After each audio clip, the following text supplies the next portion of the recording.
আসসালামু আলাইকুম ভিউয়ার্স, আশা করি সবাই ভালো আছেন। মাইজিপি অ্যাপসে কিভাবে অ্যাকাউন্ট খুলবেন সেটা আজকে আপনাদের দেখাবো। এর জন্য প্রথমে আপনার ফোনে থাকা প্লে স্টোর অ্যাপসে চলে যাবেন। সার্চ অপশনে গিয়ে মাইজিপি লিখে সার্চ করবেন। এখান থেকে মাইজিপি অ্যাপসটা ডাউনলোড করে নেবেন। ইনস্টল হয়ে গেলে ওপেন লেখা ওইখানে ক্লিক করবেন।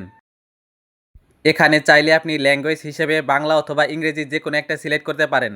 তো আমি এখানে ইংরেজি সিলেক্ট করে দিলাম। এখন সাইন ইন লেখা ওইখানে ক্লিক করবেন। আপনি যে গ্রামীণ সিমের নাম্বার দিয়ে অ্যাকাউন্ট খুলতে চাচ্ছেন সেই নাম্বারটা এখানে দিয়ে দিবেন। নাম্বারটা যদি আপনার ফোনে থাকে তাহলে এটা অটোমেটিক ভেরিফাই হয়ে যাবে। আর নাম্বারটা যদি অন্য ফোনে থাকে তাহলে ভেরিফিকেশন কোডটা এখানে লিখে দিবেন। নাম্বার দেওয়া হলে কন্টিনিউ লেখা এখানে ক্লিক করবেন। নাম্বারটা আমার এই ফোনেই আছে, তার জন্য দেখতে পাচ্ছেন এটা অটোমেটিক ভেরিফাই হয়ে গিয়েছে। অ্যালাউ লেখা এখানে ক্লিক করবেন। এখানে আপনি বিভিন্ন সময়ে বিভিন্ন ধরনের অফার পাবেন এবং এখানে আপনার ব্যালেন্সে কত টাকা আছে, কত মিনিট আছে এবং কত এমবি আছে সেটা চেক করতে পারবেন।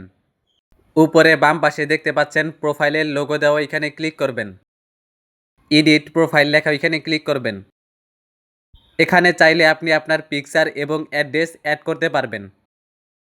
এখানে আপনি ফ্লেক্সি প্ল্যান ব্যবহার করে ইন্টারনেট, মিনিট, এসএমএস কিনতে পারবেন এবং অন্যান্য ধরনের টুলসগুলো ব্যবহার করে আপনি এখান থেকে অন্যান্য ধরনের সেবাগুলো নিতে পারবেন।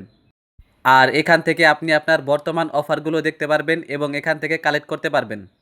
এখান থেকে মিনিট, এমবি অথবা টাকা লোড করলে আপনাকে কিছু কিছু টোকেন দেওয়া হবে, যেই টোকেনগুলো ব্যবহার করে আপনি আবার পরবর্তীতে এমবি কিনতে পারবেন।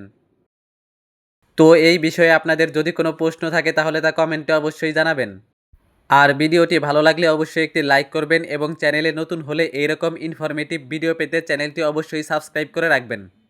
তো আজকের ভিডিওটি এ পর্যন্তই, দেখা হবে অন্য কোনো ভিডিওতে। সে পর্যন্ত ভালো থাকবেন, সুস্থ থাকবেন। আসসালামু আলাইকুম।